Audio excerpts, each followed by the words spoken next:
Hi, I'm Stephen Price. Hello, I'm Cara Githens. This is the Innkeepers, a podcast by Sanctuary Inn. At Sanctuary Inn, we believe we are called to equip, refresh, and restore God's global workers. On this podcast, we will be interviewing guests who have much to teach us about the many facets of missionary care. Let's learn together and be encouraged to press on in the work God has given each one of us to do. Hello, welcome to this episode of our Innkeepers podcast. And Steve, can you share with us about our guest today? Yeah, I'd love to give you a brief introduction. You'll hear more as they tell their story. But Bruce and Cindy McMartin are missionaries that served with Crossworld in Haiti for 31 years, which is, I'm so impressed with that. But the career didn't stop there, because then they moved to Senegal for about 10 years, where they helped facilitate Haitian missionaries to reach the Senegalese. It's a great story, and let's listen in. I'm looking forward to it.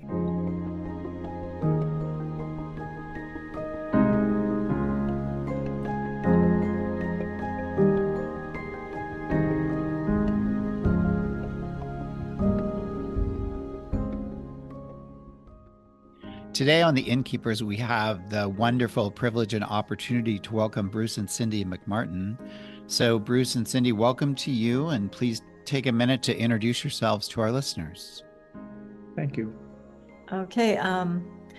Missions is the heart of God, and I will say it's been a deep part of our lives and in our heart since childhood.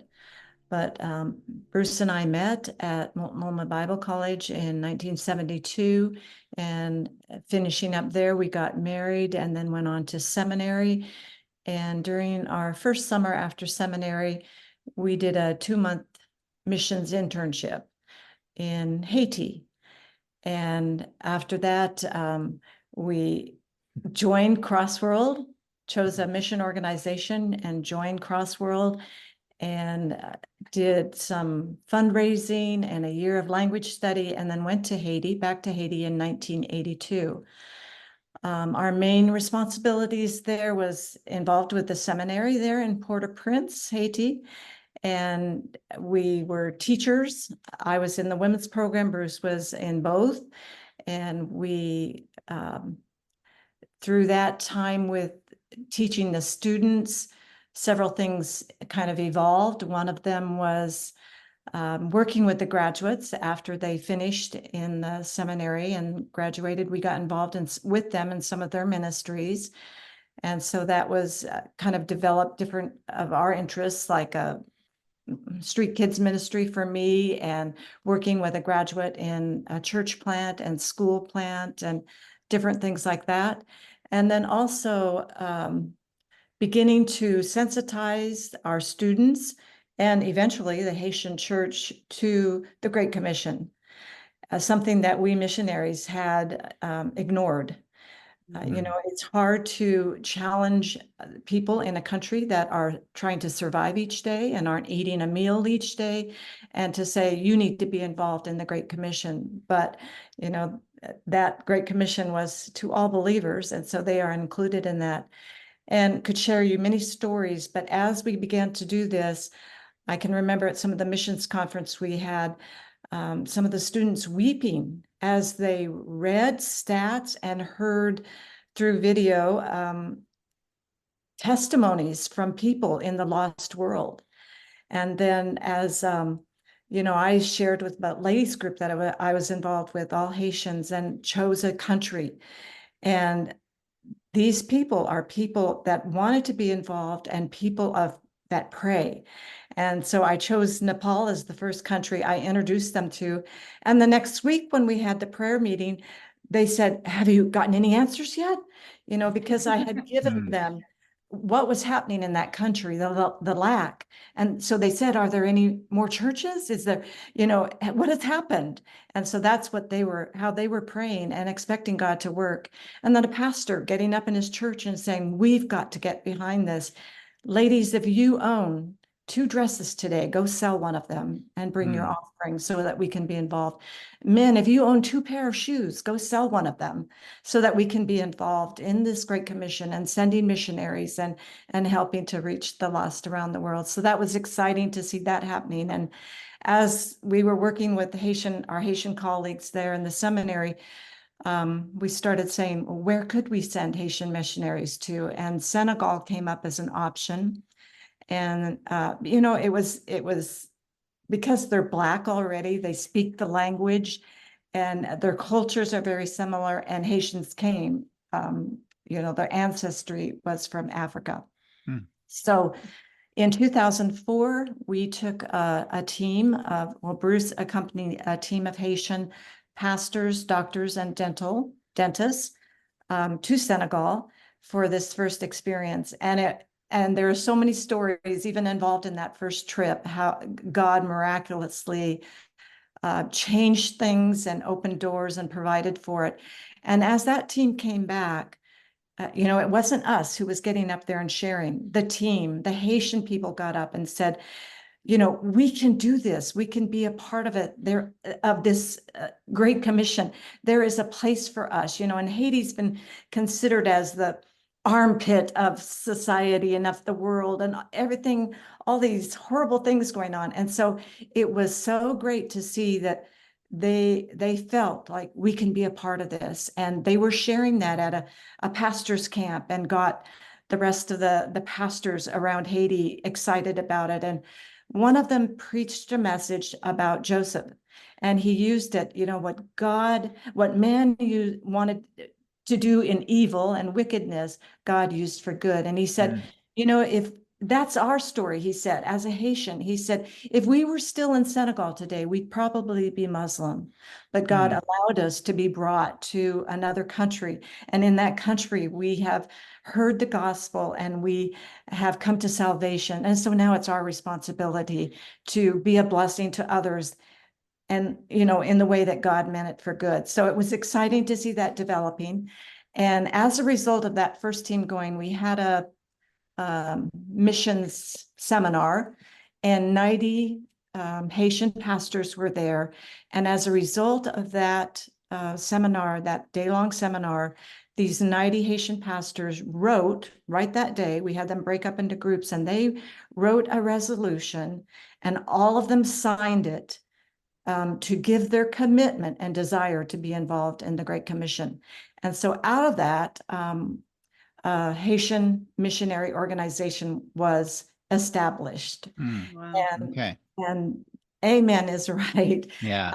Just to see God working in these miraculous ways. And so another team went in 2005, and this time there were 15 Haitians that went along. Again, medical, dental, and pastors doing leadership training, doing the clinics, that sort of stuff. And it just continued to build that excitement for the Haitian church to be involved. And Vision d'Antioche, the Haitian Missionary Organization, sent their first missionary to Senegal in 2007, a young man, one of our students. Both of us had him in class, and he went for a short term, came back to get married, and immediately returned to Senegal with his wife, and they've been there up to this date. And he is the team leader, because there in Senegal now there are 7 Haitian missionaries there to date.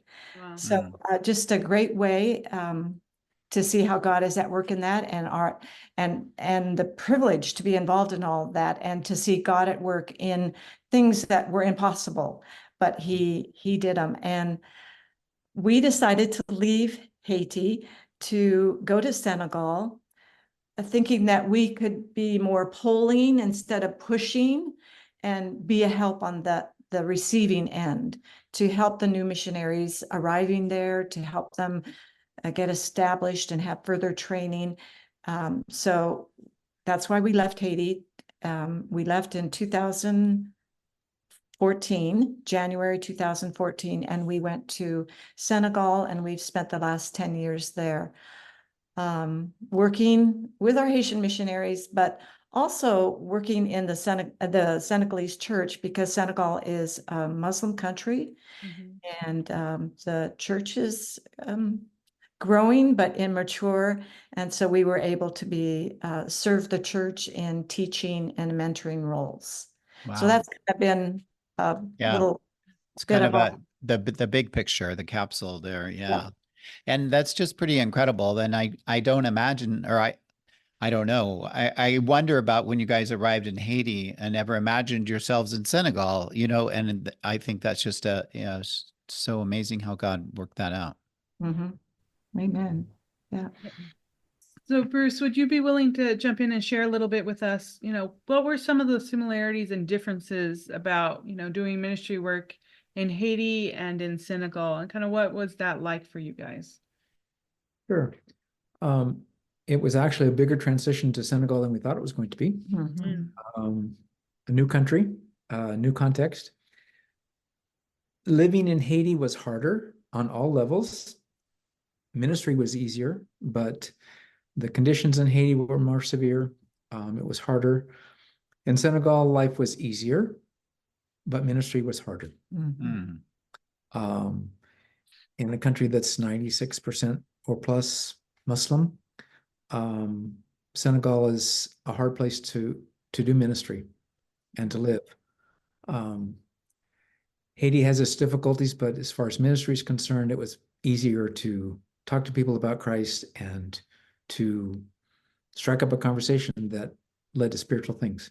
In Senegal, it took more of a relationship and longer to build a relationship with people to earn the right to be heard, and for them to listen to us as foreigners, especially. They would listen to us anyway, except if you get too far into religion, nope, it just shuts the door. So it took a while to build relationships. A couple of things that helped us. One was our son and daughter-in-law were there, and that helped us because we were grandpa and grandma right off the bat, and they respect age. And so because they integrated well, that helped us, and our age helped us. In Senegal. And I'm guessing you already had the language.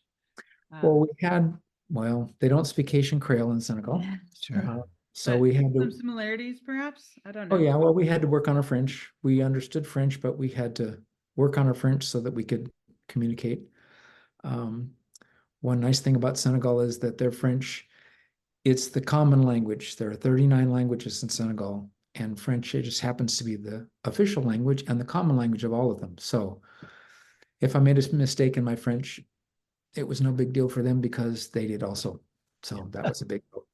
Okay. Interesting. Yeah. So the young man that had been in Haiti prior to your arrival, the Haitian man, what kinds of things had he encountered, and what kinds of things did he kind of help set up for you on your arrival?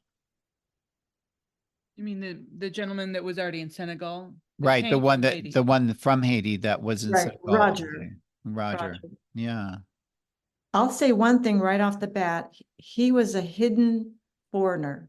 And by that, I mean, because he looked like all of them, everybody around him, they expected more of him. And so not as much grace given to him as was given to us. Okay. Because we are definitely foreigners and white. And so they expected of us and give grace. So that was a real shock to Roger and his wife, Freydin. They thought there would be no barriers. They thought they would fit right in. They are Black. They speak the language. They come from the same kind of culture and background, but it was very difficult for them. Okay. Yeah. So some of what we're talking about, and as we preface this whole conversation, is the idea of majority world missions and how missions is shifting nowadays from North America, Europe, to the Southern Hemisphere, really being the sending missions centers of the world. How would you describe and define what's happening majority world missions, and as you see it, and as you guys got to participate in this? Well, I think a couple of things. One is there are a number of fields that are like Haiti. They've had the gospel for a long time. The problem is that some of us as missionaries have not really, one of our faults as missionaries is that we haven't really challenged the local people. Now you have a responsibility also to share the gospel, to be involved in the Great Commission. I think their involvement, and there's more missionaries coming from South America and from other places in South India and Southeast Asia. It's growing. They're much more enthusiastic sometimes than we are. They're lesser developed usually because they haven't had the time to learn things. So their training, member care, resources are usually less than ours are. They're going to soon outnumber, if they haven't already, outnumber North American Western missionaries around the world. That's not all bad. I think there's a responsibility that we have as North Americans to help supplement, to accompany them, to walk alongside them, to encourage them, to applaud them, to help in training in any way that we can. There's lots of things that North American missions have learned over the last hundreds of years. What can we help them with? They're just new at this. And help in such a way that we're not acting like colonialists, that we're not acting like know-it-alls, but we're acting like people that want to come alongside them and help them, encourage them, and help them in ways that they need help. And help them probably in ways that they're willing to receive help. Sure. Yes, because part of it is that they don't even know what they need. They don't know how they need to be trained. They aren't aware of the barriers, the walls that they're going to face. They don't understand how important it is for them to learn culture and language and take the time to do that. So those are things that... And to leave their cultural baggage behind. Because one of the issues that happens over and over with us and with them is that we try to reproduce what we know in our home country. And in most of these countries, like in a country like Senegal, it doesn't work. It's a different context. It's more hostile to the gospel. And so you can't just go preach on a street corner and expect a following. It doesn't happen that way. So helping majority world missionaries and churches and organizations understand, hey, you got to put your baggage behind you and learn new and find out, okay, what can we do in this context that's going to work, that help bring people to Jesus. Yeah. So what I'm hearing is this awareness of, you know, a lot of Western missionaries have experienced culture shock, language, culture learning, struggles and stresses, and training and equipping in those areas, and probably biblical training as well, and theology. Those things could be tools that Western missionaries and churches can help serve this growing missions movement that is enthusiastic and ready and probably can cross some cultural barriers more easily, but at the same time, maybe they're not expecting the barriers that they will face. That's correct. So how, us kind of having that conversation, how do we come alongside is what I'm hearing. Some are open to it or some are not.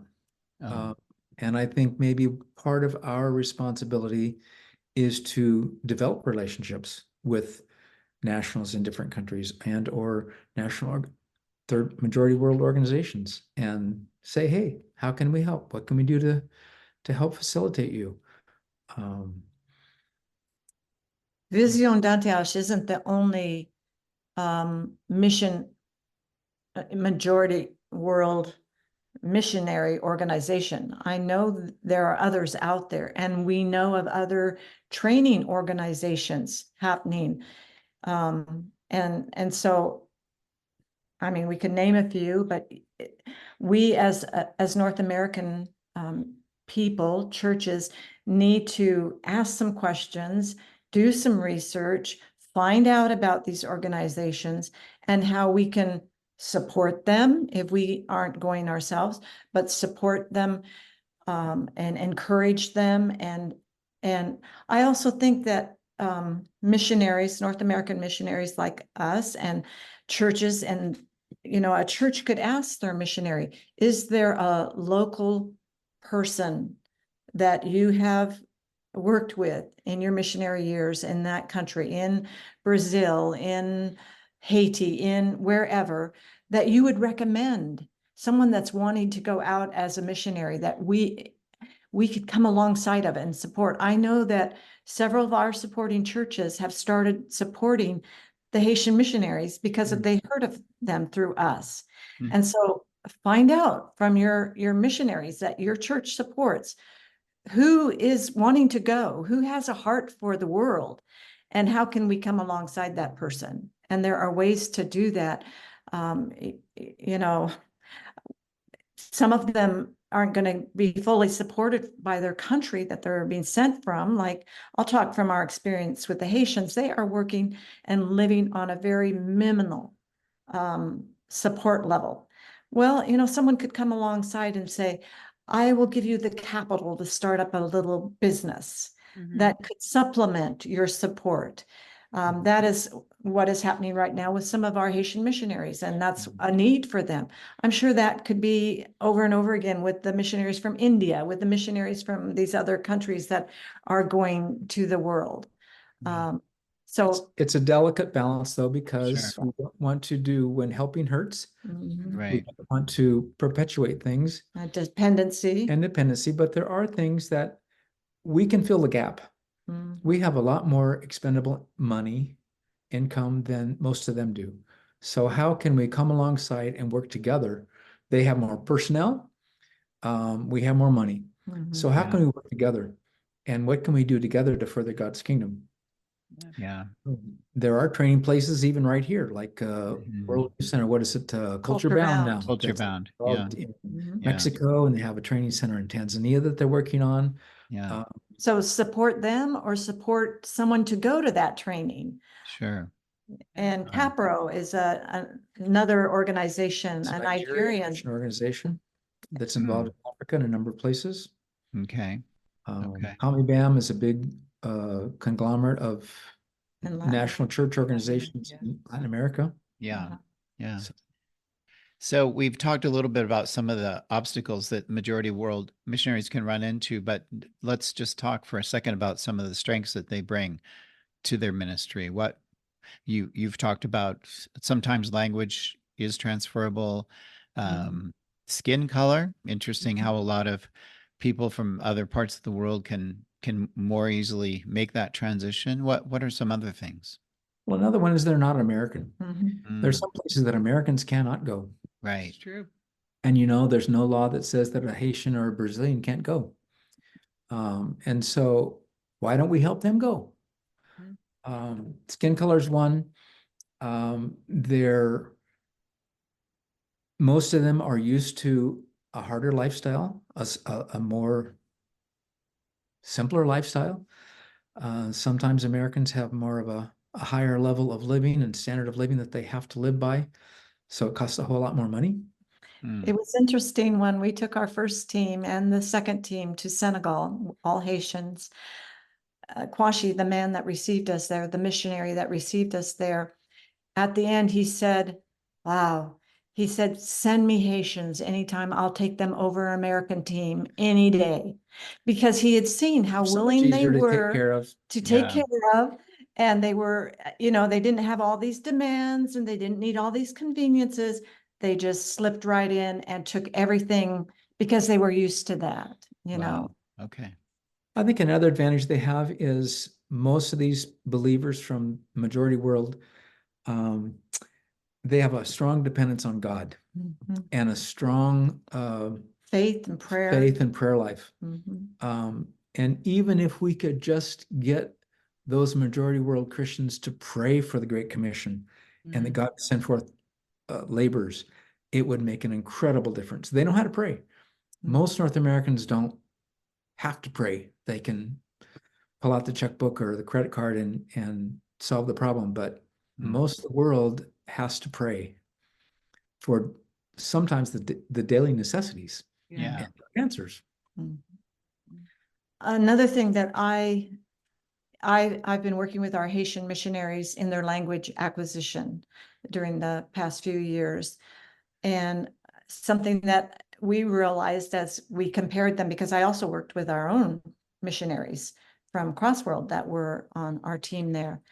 And, most of these people come from a high power distance culture. And so they're more easily led or directed. They never questioned. They did exactly what I told them and laid out the program for them. They followed it to the T. Where other times, you will get North Americans, they'll question, they'll say, well, what if that's not my style, or I'm going to do this, or I've gone online and I found this and I want to follow that. And so you just see a difference in, how they respond and react. And, they're accepting of when they first arrived, we took them to a village where we were going to a first confirmation. And in Haiti, they would have never attended that because it would have showed that they were supportive of it and, connecting with it. But when we had a debrief later on after their first few days, they said, thank you for taking us to that. We see how important that was. And so, they were open to saying things aren't going to be how, they saw right away and were open that we're going to have to do differently than what we would have done in Haiti or how we've been trained or thought we should do, even in this whole realm of sharing the gospel. So that's a strength for them, I believe.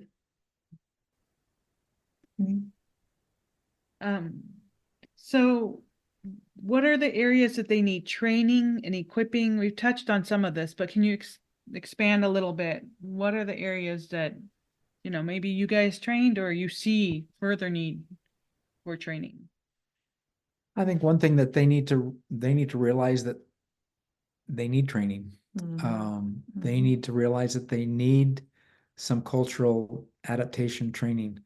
One of the things we tried to do with the Haitians was take them to the Dominican Republic and for them to see something in a foreign language, even though they're Haitians in the Dominican Republic, they speak Spanish and they did things differently. Just most of these people have not been out of their own context. And so to see something different, they're not sure how to respond.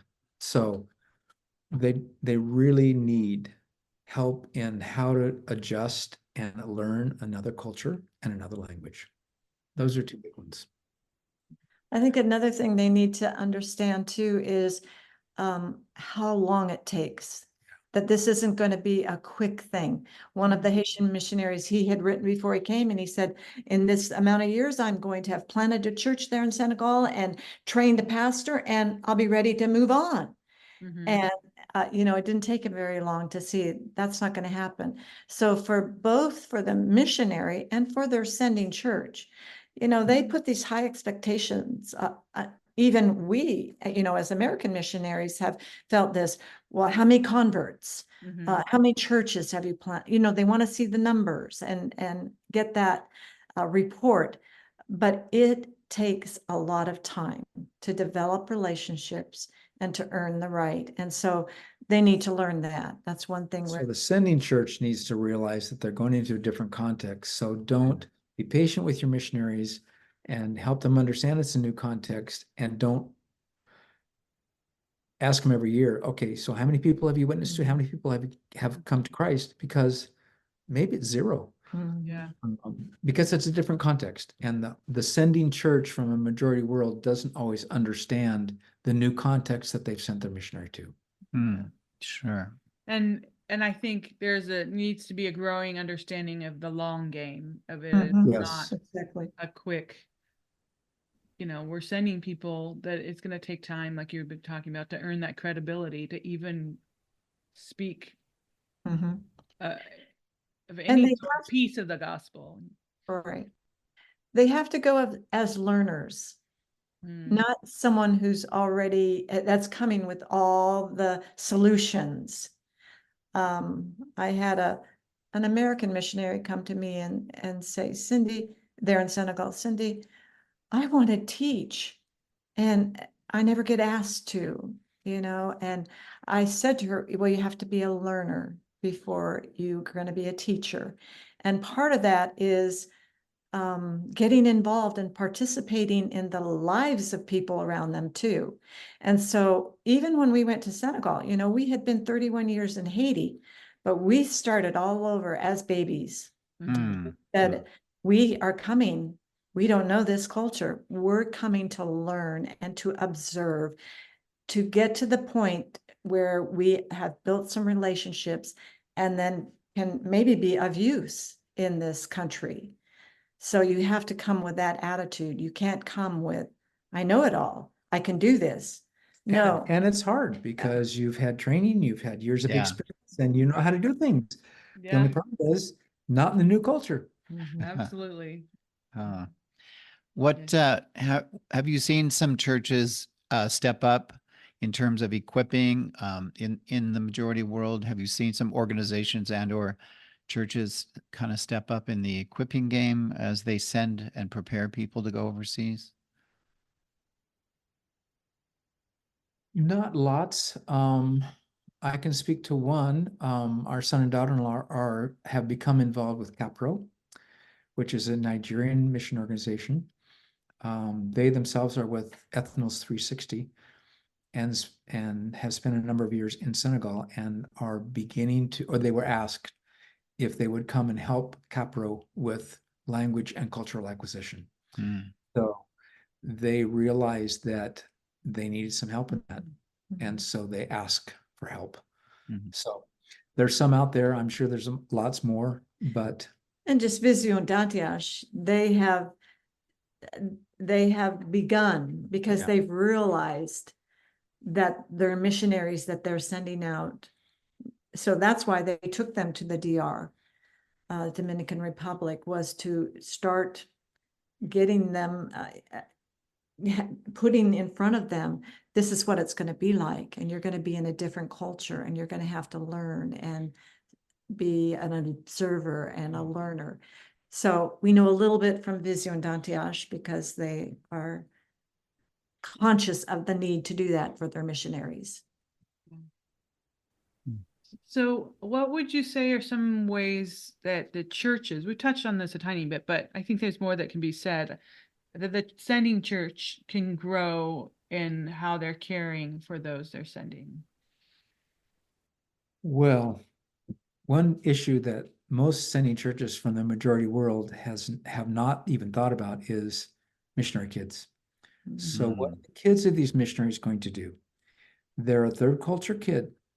I can speak of Senegal. So a Haitian missionary in Senegal, what's their kid going to do?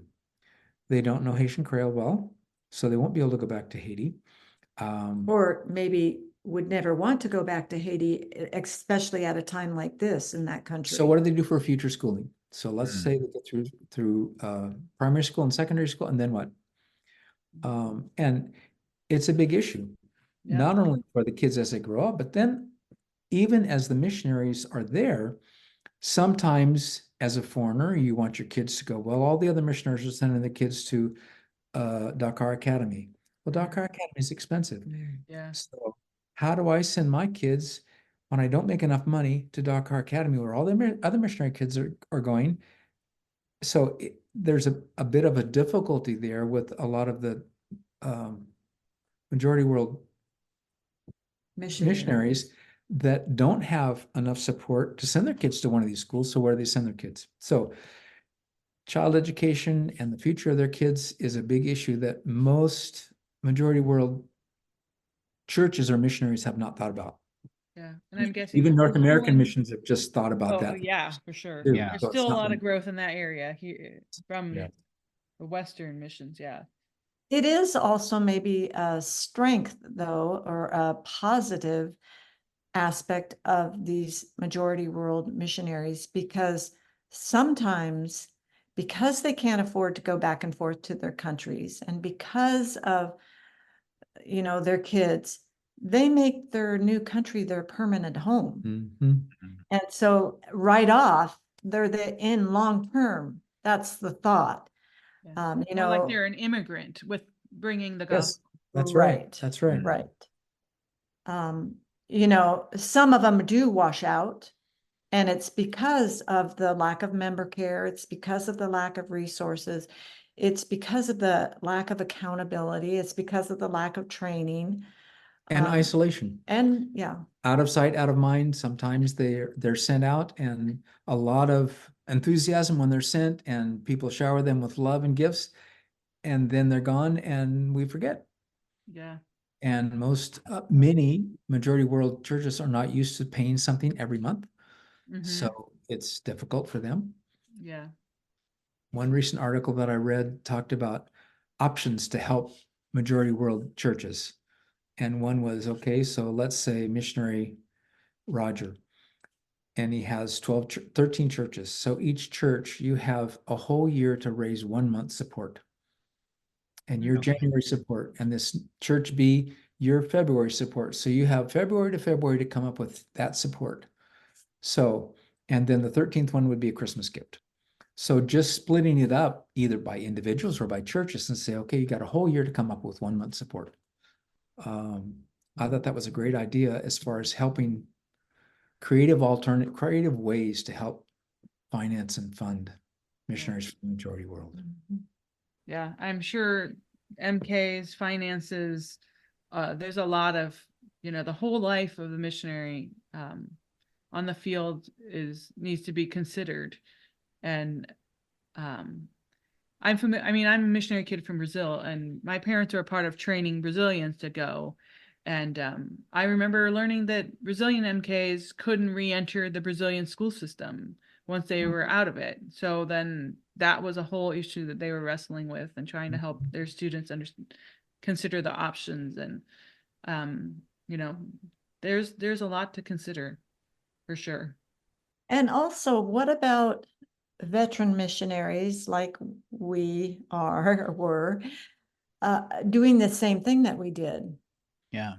From Brazil, from some of these mission field where missions has been there for a long time and really well established.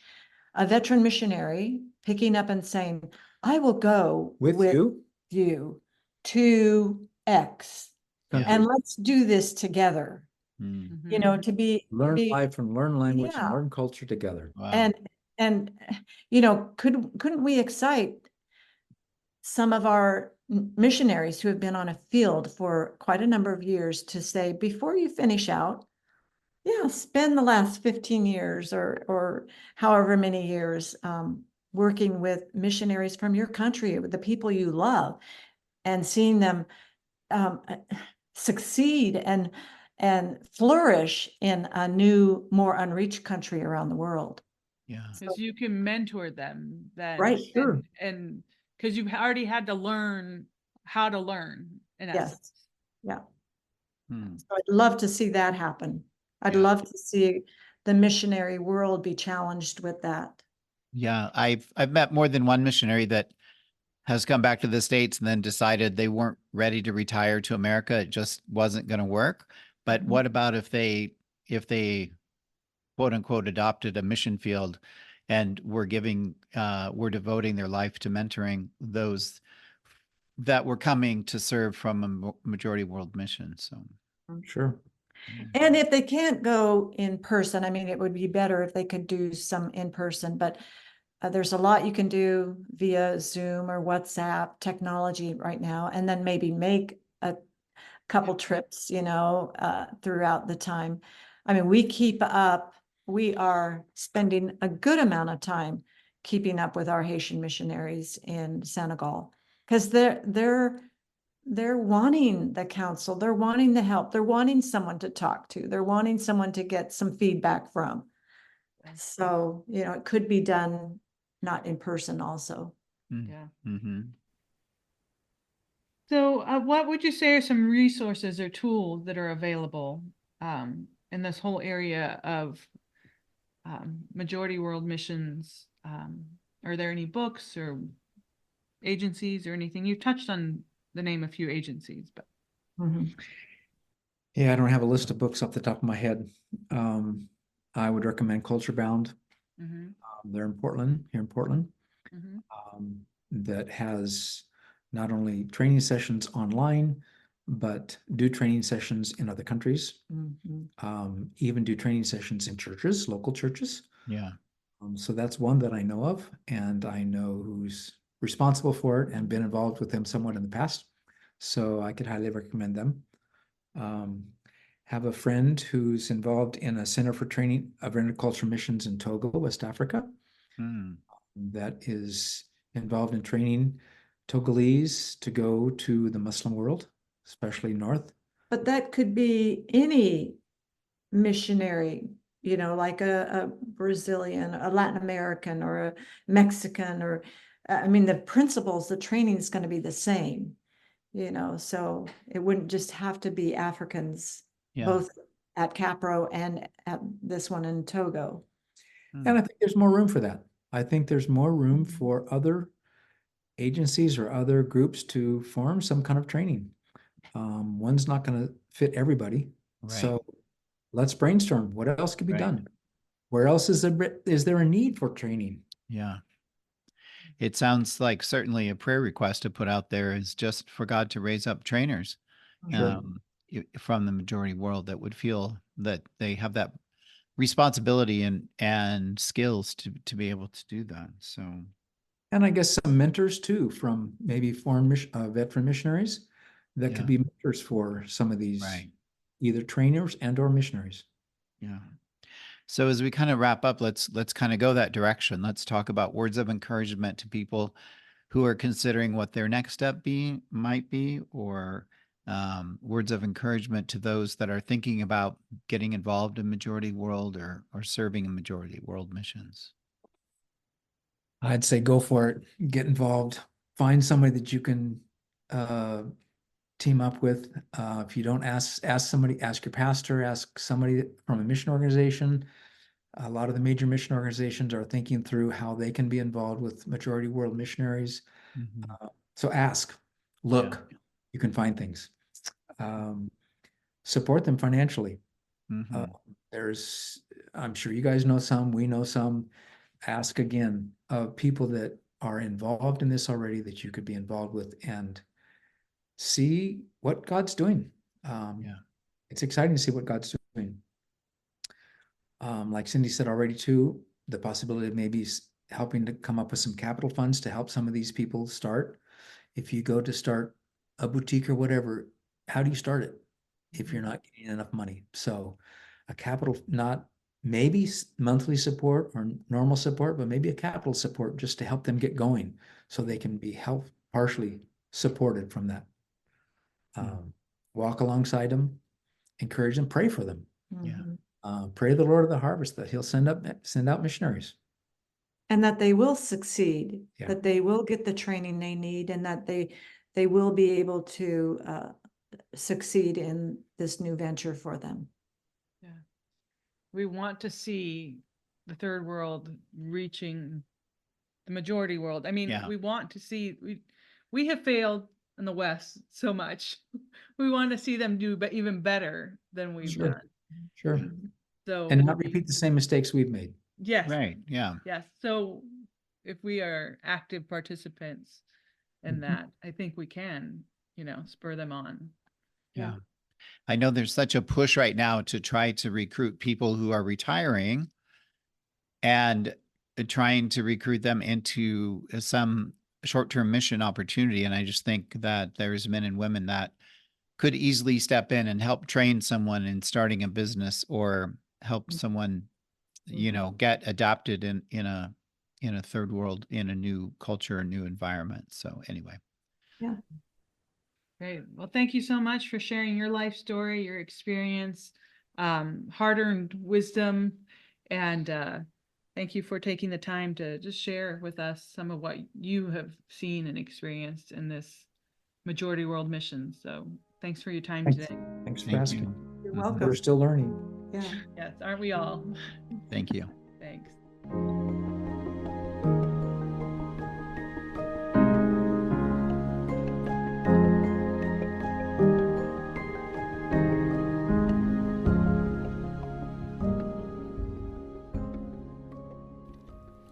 Well, Cara, tell me something you took away from that interview. Yeah, I was just so encouraged hearing Bruce and Cindy share their story and how they ended up in Senegal helping Haitians reach the Senegalese. And I just think about how really, as we study God's Word and as we realize that no one is excluded from the call of missions. There's no circumstance of poverty or anything that shuts you out from that. And God has invited us all as the body of Christ to be a part of sharing the gospel. So that was just super encouraging, and how we should be a part of, raising up more missionaries all over the world. Yeah, at one point they made the comment, have we challenged the evangelized to go and evangelize others, which I thought was really good. And because there are parts of the world where the gospel has been for many years, but are we challenging those people to go and reach another part of the world? Yeah, and how much more effective those people can be than perhaps the Western missionary can be. And just that, God wants us all to be a part of his global work. Yeah. They did highlight some of the concerns, which we're very aware of, about just missionary care and care for the missionary kids. And so that's just something we can all be praying about as the missionary movement reaches around the world from everywhere to everywhere. Yep. So thanks for joining us, and we look forward to you being with us next time. Thank you for joining us for the Innkeepers podcast. Our mission at Sanctuary Inn is to equip, refresh, and restore God's global workers. We hope today's podcast was an encouragement to you, or maybe the podcast you heard today, you've been prompted to pass this along to someone you know that could benefit from today's conversation. Creating a podcast is a team effort. Cara and I prepare and do the interviews, and we're grateful for the time that our guests give us out of their busy lives to help us learn more about missionary care. We want to thank Tim Downing for the music he wrote and performed for the Innkeepers podcast. Tim is a very talented musician, and you can find out more about Tim at downingkeys.com.